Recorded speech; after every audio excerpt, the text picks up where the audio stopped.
Air around us chapter number 15 है। हमारे चारों ओर वायु, ये चैप्टर का नाम है। We know that all living things require air, but have you ever look at air? You might not have seen air, but by so many waves you must have realized its presence.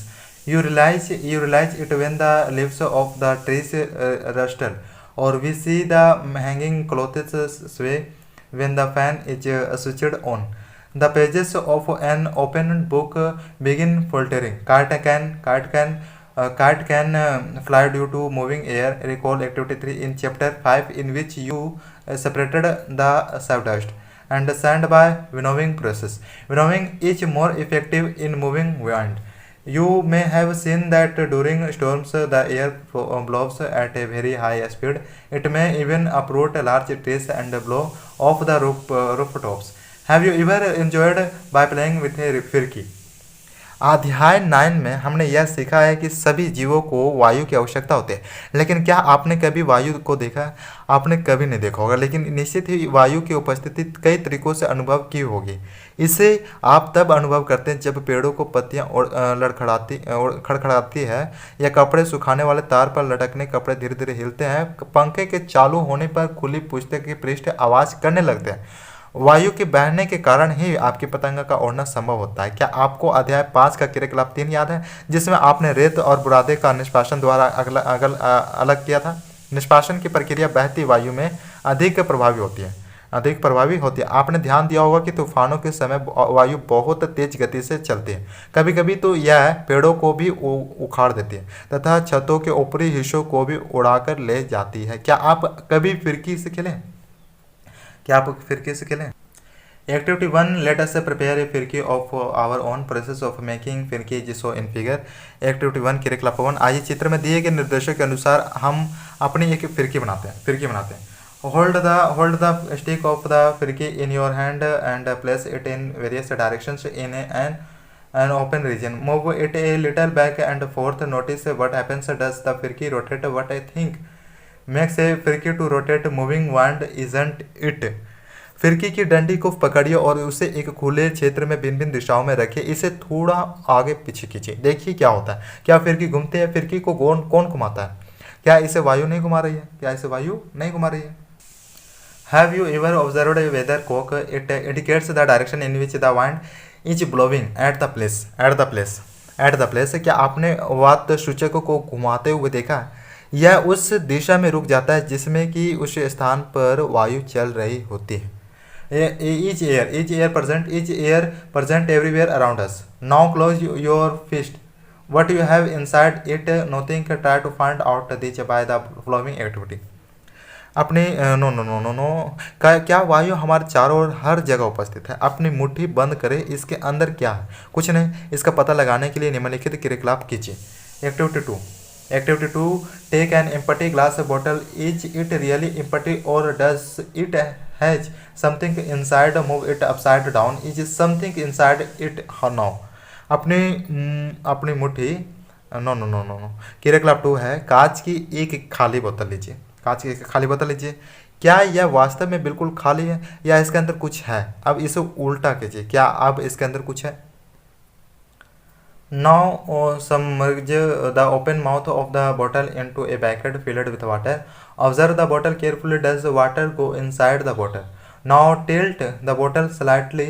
Does the water go inside the bottle? Do you observe bubbles escaping out the bottle or hear any bubbly sound? Can you now tell what was inside the bottle? अब बोतल के खुले मुख को पानी से भरी हुई बाल्टी में चित्र के अनुसार डुबाएं। बोतल को ध्यान से देखिए। क्या पानी बोतल के अंदर प्रवेश करता है? अब बोतल को थोड़ा सा तिरछा कीजिए। क्या अब पानी बोतल में प्रवेश करता है? क्या आप बोतल में से कुछ बुलबुले बाहर आते देखते हैं या बुदबुदाहट सुनाई देती है? क्या अब आप अनुमान लगा सकते हैं कि बोतल के अंदर क्या था? It is air that was present in the bottle, because the bottle was not empty at all. Indeed, it completely upside down. That is why you observe that water does not go inside the bottle when it is in an inverted position, as there was no place for air to escape. When the bottle was tilted to one side, the air escaped. The air escaped in the form of bubbles and water filled up in the empty space that has occupied by air. Occupied by air. हाँ, आप सही हैं। यह वायु है जो कि बोतल में उपस्थित थी। बोतल पूरी तरह से किसी भी प्रकार खाली नहीं थी। वास्तव में इसे उलटने पर भी यह पूरी तरह से वायु से भरी हुई थी। इसलिए आप देखते हैं कि जब बोतल उल्टी स्थिति में होती है तो पानी बोतल में प्रवेश नहीं करता, क्योंकि वायु के निकलने के लिए कोई जगह नहीं होती। जब बोतल को तिरछा करते हैं तो वायु बुलबुले के रूप में बाहर आती है और वायु के निकलने से खाली भाग में पानी भर जाता है। This activity indicates that air occupies space, it fills all the space in the bottle, it is found everywhere around us. Air has no colour so we can see through it, it is transparent. यह क्रियाकलाप दर्शाता है कि वायु स्थान घेरती है, यह बोतल के पूरे स्थान में भर जाती है, यह हमारे चारों ओर उपस्थित है। वायु का कोई रंग नहीं होता, हम इसके आर पार देख सकते हैं। यह पारदर्शी होती है। Our Earth is surrounded by a thin layer of air. This layer separates up to many kilometers have the surface of the Earth and it is called। हमारी पृथ्वी वायु की एक पतली परत से घिरी हुई है। इस परत का विस्तार पृथ्वी की सतह से कई किलोमीटर ऊपर तक है तथा इसे वायुमंडल कहते हैं। When mountaineers carry oxygen cylinders with them while climbing high mountains। पर्वतरोही ऊंचे पर्वतों पर चढ़ते समय ऑक्सीजन का सिलेंडर अपने साथ क्यों ले जाते हैं? इसका कल्पना कीजिए। Mountaineers carry oxygen cylinder with them. कभी देखेंगे पर्वतरोही अपने साथ ऑक्सीजन का सिलेंडर ले जाते हैं। What is air made up of? वायु किससे बनी? Until the 18th century, people thought that air was just one substance, but now it has been proved by experiments that it is really not so. Air is a mixture of several gases. What type of a mixture is it? Let us try to know about some of the major components of this mixture one by one। वायु किससे बनी? 18वीं शताब्दी तक लोग सोचते थे कि वायु केवल एक ही पदार्थ है। प्रयोगों से यह सिद्ध हो गया है कि वास्तव में ऐसा नहीं है। वायु अनेक गैसों का एक मिश्रण है। यह मिश्रण किस प्रकार का? आइए एक एक करके इस मिश्रण के मुख्य अवयव के बारे में पता लगाते हैं। Water vapour.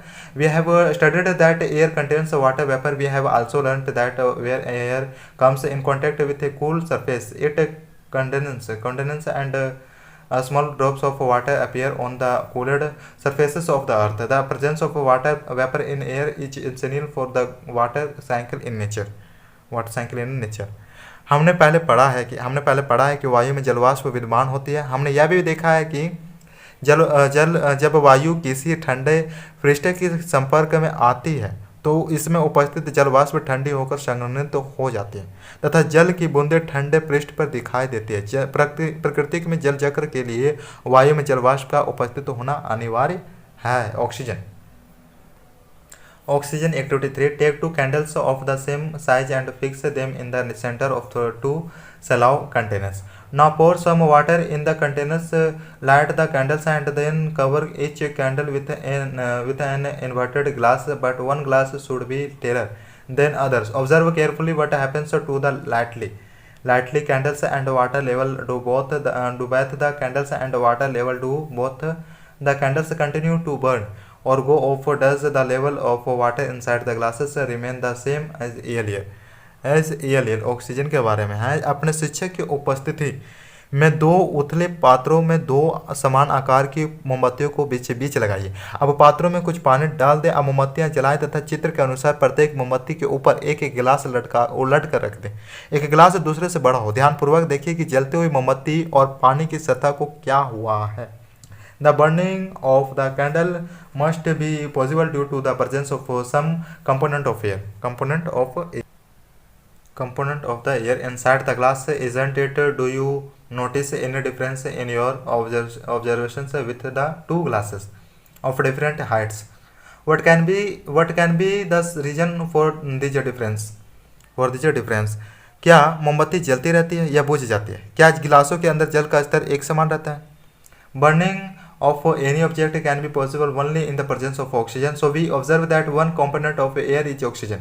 Now oxygen inside each glass in our experiment is limited when When most of this oxygen is used up by a burning candle, it can no longer burn and goes off. Also, some space occupied by the oxygen inside the glass becomes empty and the water rises up to fill this space.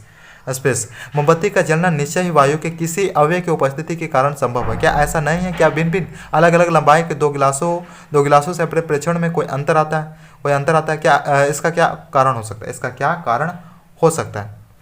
क्या कारण हो सकता है? जिस प्रकार बताया कि burning of the यानी इसे बताए ऑक्सीजन के बारे में ये कहना चाहता है कि जल की क्रिया केवल ऑक्सीजन की उपस्थिति, जैसे एक बार दोबारा रिपीट कर देते हैं, burning of any object can be possible only in the presence of oxygen, so we observe that one component of air is oxygen. Now oxygen inside each glass in our experiment is limited.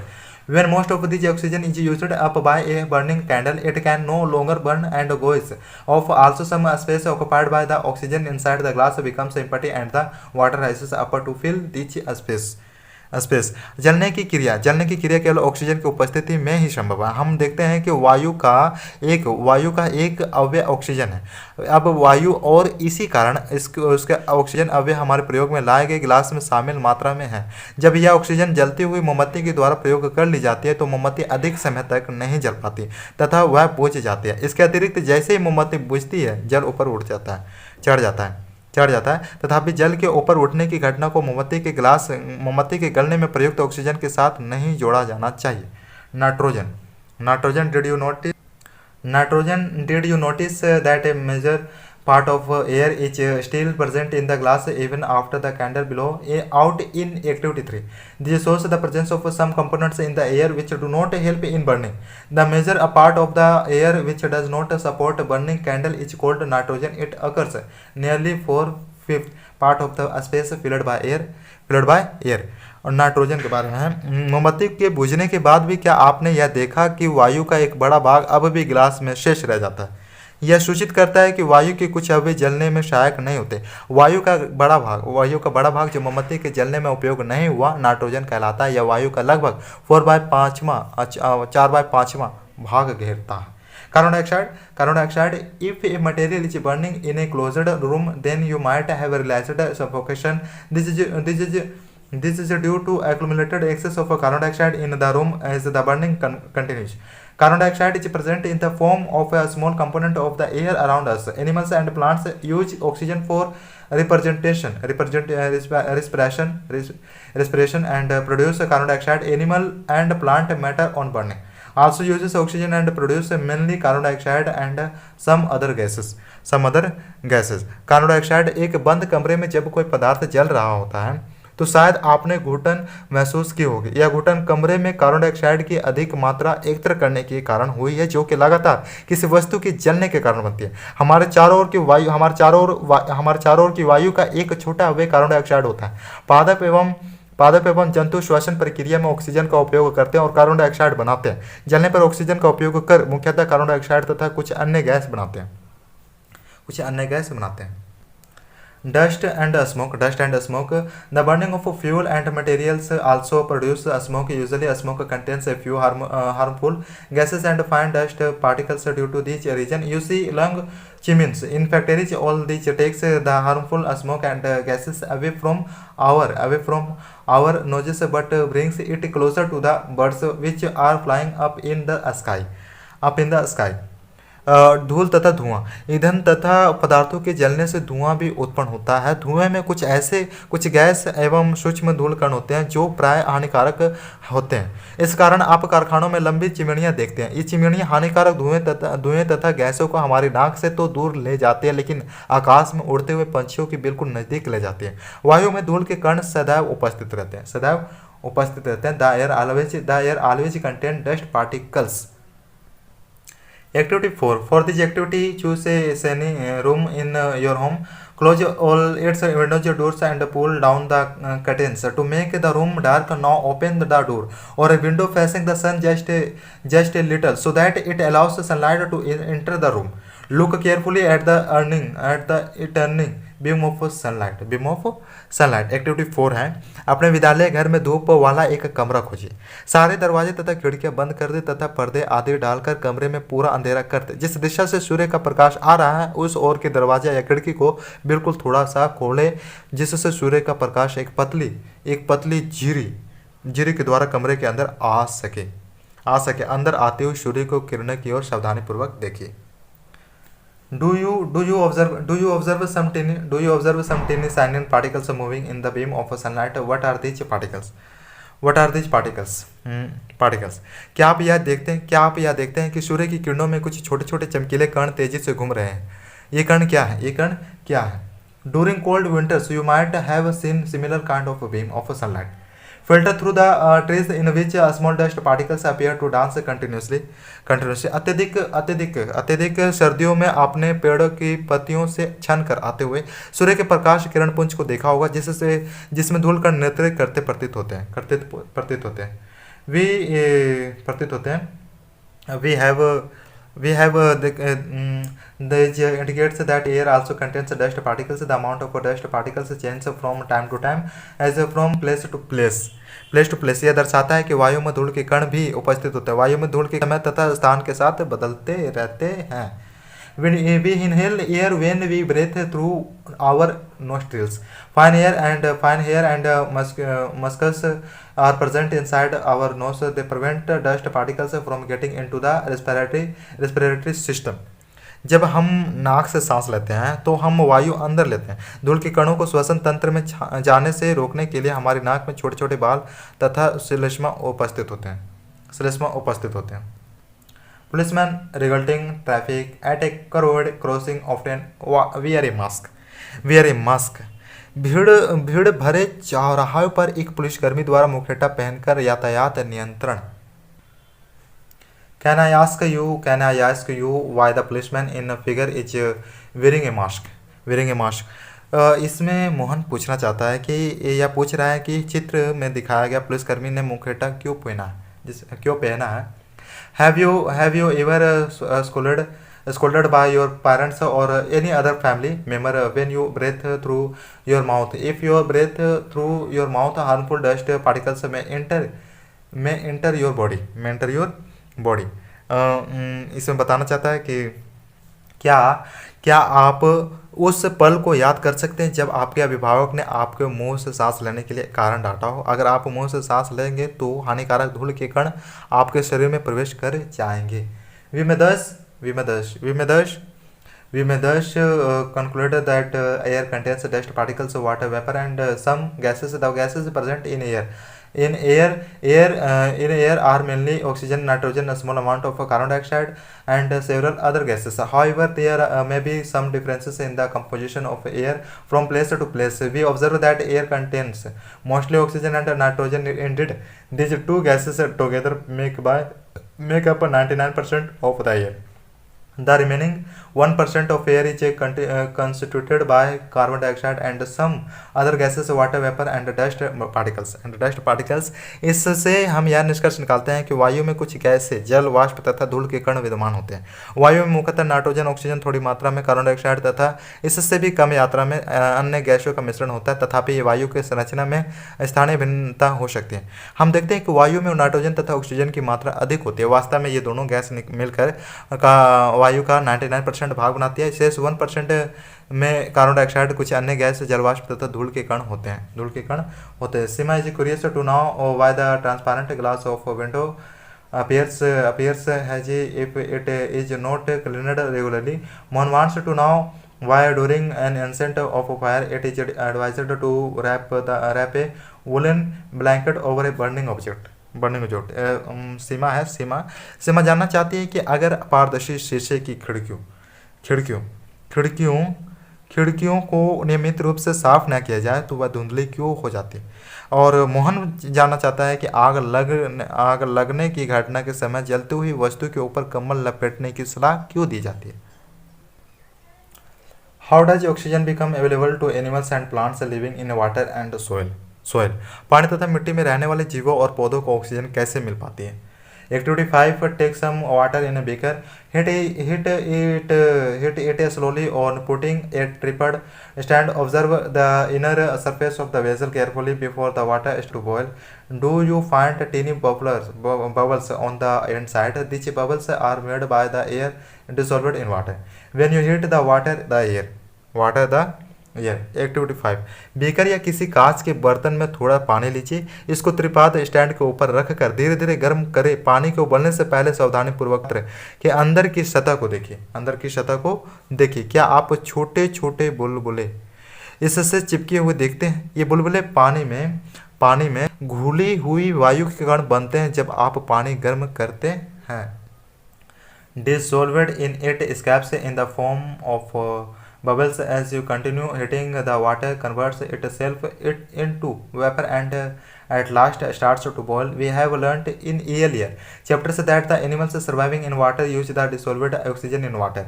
The organizations which live in soil also need oxygen to respire, isn't it? How do they get the necessary air for respirations है। जिस प्रकार बताया कि बुलबुले जब आप पानी गर्म करते हैं तो घुली हुई वायु बुलबुले के रूप में बाहर आती है। आप पानी को बुलबुले के रूप में बाहर आती है। आप पानी को यदि और गर्म करते हैं तो पानी वाष्प में परिवर्तित हो जाता है और अंततः उबलने लगता है। हमने अध्याय 8 तथा 9 में पढ़ा है कि जो जीव पानी में रहते हैं वे श्वसन के लिए पानी में घुली हुई ऑक्सीजन का उपयोग करते हैं। जैसे यहाँ बताया कि the organisations which live in soil also need oxygen to respire, isn't it? How do they get the necessary air for respirations? जो जीव गहरी मिट्टी के अंदर रहते हैं उन्हें भी सांस लेने के लिए ऑक्सीजन की आवश्यकता होती है। ऐसा क्या ऐसा नहीं है? वे सभी श्वसन क्रिया के लिए आवश्यक वायु कहाँ से प्राप्त करते हैं?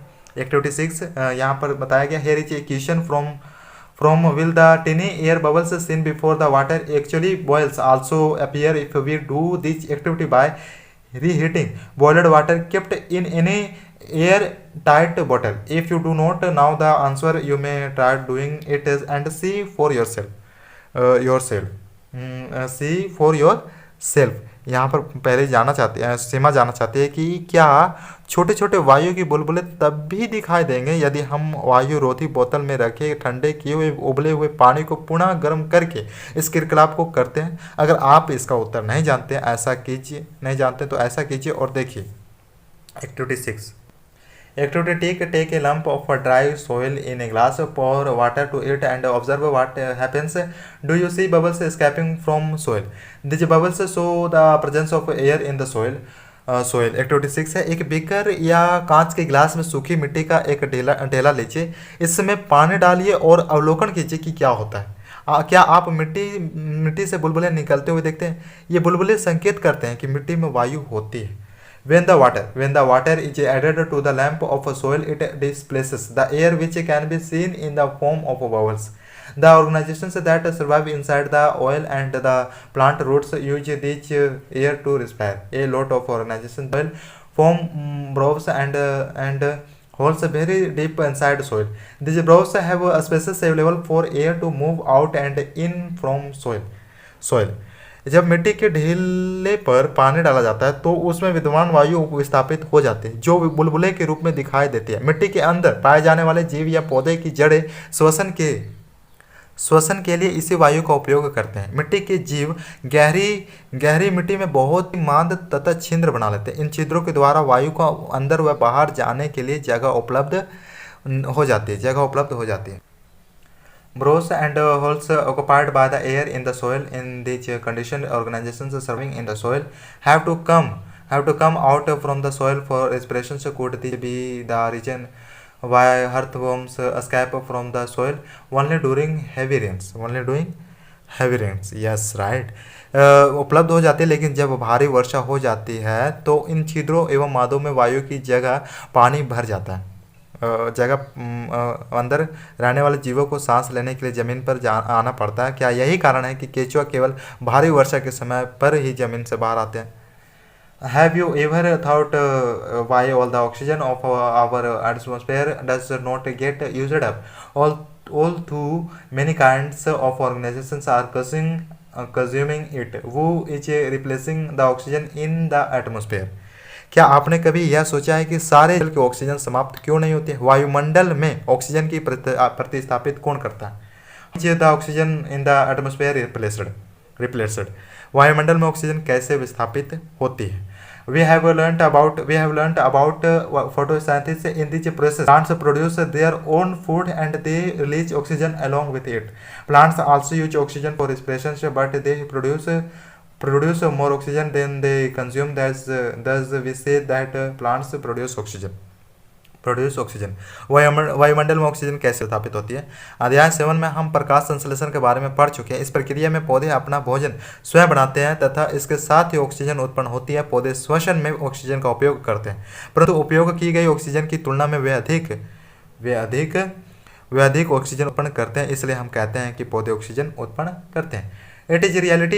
It is reality that animals cannot survive without plants. In the same way, plants cannot live for long without animals.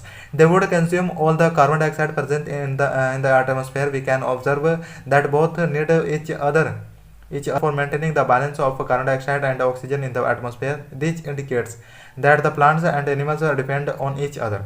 यह वास्तविकता है कि जंतु पौधे के बिना जीवित नहीं रह सकते। पौधों एवं जंतुओं के द्वारा शोषण तथा पौधों के द्वारा प्रकाश संश्लेषण से बना रहता है। इससे यह स्पष्ट हो जाता है कि पौधे तथा जंतु एक दूसरे पर निर्भर हैं। Now we realize that air is very important for life on Earth. Are there any other uses of air? Have you listened about wind life? अब हम यह अनुभव कर सकते हैं कि पृथ्वी पर जीवन के लिए वायु अत्यंत महत्वपूर्ण है। क्या वायु की कुछ अन्य उपयोग भी हैं? क्या आपने पवन चक्की के बारे में सुना है? चित्र को देखिए। A wind mill. The air rotates the windmill. The windmill is used to draw water from tube wells and to move floor mills.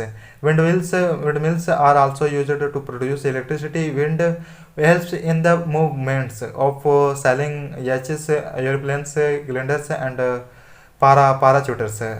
Birds, insects, and bats can fly due to the presence of air. Air also helps us in spreading the seeds and pollen of flowers of many plants. Air plays an essential role in water cycle. वायु पवन चक्की को घुमाती है। पवन चक्की का उपयोग tubewell से पानी निकालने तथा आटा चक्की को चलाने में होता है। पवन चक्की विद्युत भी उत्पन्न करती है। वायु नावों को खेने में सहायता करती है। पक्षी, चमगादड़ तथा कीड़े वायु की उपस्थिति के कारण ही उड़ पाते हैं। वायु बहुतों को इधर उधर फैलाने में सहायक होती है। जल चक्र में वायु एक महत्वपूर्ण भूमिका निभाती है। Summary संन्यास। Air is found everywhere on the earth. We cannot see it, but we can realize it. वायु प्रत्येक स्थान पर मिलती है। हम वायु को देख नहीं सकते, परंतु इसे अनुभव कर सकते हैं। Air in motion is called wind. गतिशील वायु को पवन कहते हैं। Air occupies space और place. वायु जगह घेरती है। Air occupies space और place. वायु जगह घेरती है। Air is also present in soil and water. जल तथा मिट्टी में वायु उपस्थित होती है। Air is a mixture of oxygen, nitrogen, carbon dioxide, water vapor, and some other gases. Some dust particles may also be present in it. वायु nitrogen, oxygen, carbon dioxide, जलवाष्प तथा कुछ अन्य गैसों का मिश्रण है। इसमें कुछ धूल कण भी हो सकते हैं। Oxygen supports burning and is essential for respirations. Oxygen ज्वलन में सहायक तथा श्वसन के लिए आवश्यक है। The layer of air that surrounds the earth is known as atmosphere. वायु की वह परत जो पृथ्वी को घेरे हुए हैं उसे वायुमंडल कहते हैं। Atmosphere is necessary for life on earth. पृथ्वी पर जीवन के लिए वायुमंडल आवश्यक है। Atmosphere is necessary for life of earth. जिस प्रकार बताया कि पृथ्वी पर जीवन के लिए वायुमंडल आवश्यक है। Aquatic animals consume dissolved air in water for respirations. जलीय प्राणी श्वसन के लिए जल में घुली वायु का उपयोग करते हैं। Animals and plants depend on each other for exchange of oxygen and carbon dioxide from air. वायु से ऑक्सीजन तथा कार्बन डाइऑक्साइड के आदान प्रदान के लिए पौधों तथा जंतु एक दूसरे पर निर्भर होते हैं।